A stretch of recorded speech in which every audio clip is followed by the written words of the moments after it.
इमली को मिली एक बुरी खबर जिसे सुनकर वो हो जाती है काफी शॉक में। सब्सक्राइब करें इंडिया फोरम्स हिंदी को और घंटी के निशान को दबाएं ताज़ा खबरों के लिए। स्टार प्लस के शो इमली में हो रहा है काफी बड़ा ड्रामा क्योंकि अथर्व का हुआ है एक्सीडेंट और वहीं दूसरी तरफ इमली प्रेग्नेंट है। इमली हॉस्पिटल में और उसकी डिलीवरी होती है और उसको एक बेटी हुई है। पर इसी बीच सारे घर वाले इमली को मिलने आते हैं हॉस्पिटल में। इमली बेहोश है और जैसे ही आंखें खुलती है अपनी आंखों के सामने अपने पूरे घर वालों को पाती है।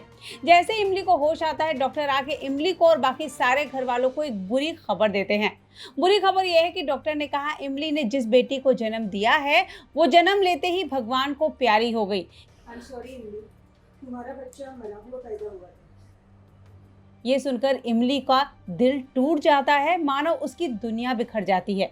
पर इमली डॉक्टर की इस बात पर भरोसा नहीं कर रही है क्योंकि उसे विश्वास ही नहीं है कि ऐसा हो सकता है। उसका कहना है कि जब उसकी बेटी पैदा हुई थी तो उसने उसे महसूस किया था, तो ऐसा हो ही नहीं सकता। और एक माँ के विश्वास से बढ़कर इस दुनिया में कोई सच नहीं होता और हमें पूरा विश्वास है कि हमारा बच्चा जिंदा है। उसे कुछ नहीं हुआ।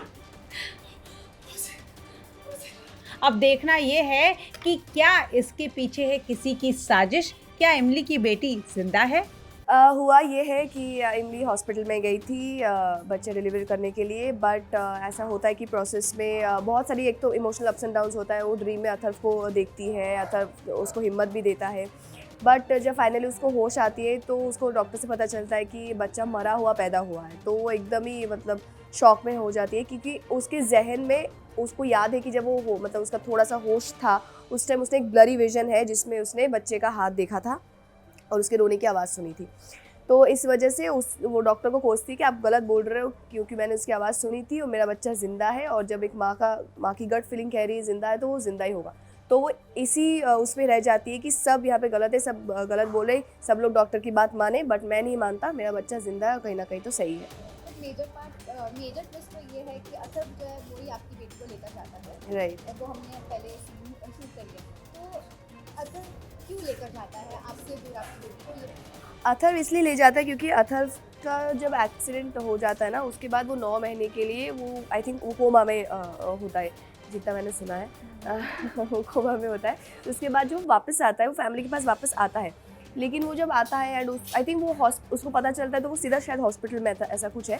तो वो हॉस्पिटल में आके वो देखता है कि सब लोग बहुत इमली, धैर्य इनको लेके बिजी है, किसी को फ़र्क नहीं पड़ता कि अथर्व कहाँ है। 9 महीने बीत गए तो इट्स वेरी इजी कि ओके फाइन अथर्व नहीं है।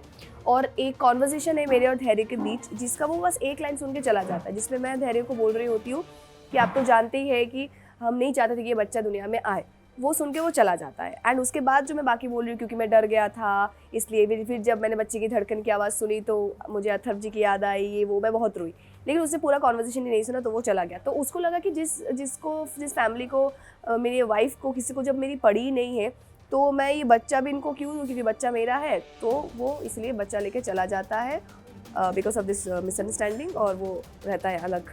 हमारा यही टेक है कि हम लोग देखो ड्रामा थोड़ा सा ऊपर नीचे होता रहेगा तभी ये मज़ा आएगा, अदरवाइज़ अगर हम लोग रोमांस दिखाएंगे फिर वो बोरिंग लगेगा। तो टकरार भी होगा, प्यार भी होगा, सब कुछ होगा। विलेन कोशिश भी करेगा अलग करने की लेकिन वो नहीं कर पाएंगे, हम फिर से पास आएंगे। तो ऐसे ही मसाले होते रहेंगे। तो आप लोग गुस्सा मत करिए, गुस्सा हेल्थ के लिए अच्छा नहीं होता है। आप लोग देखो, मज़ा आएगा, अच्छे से देखो। Okay, thank you.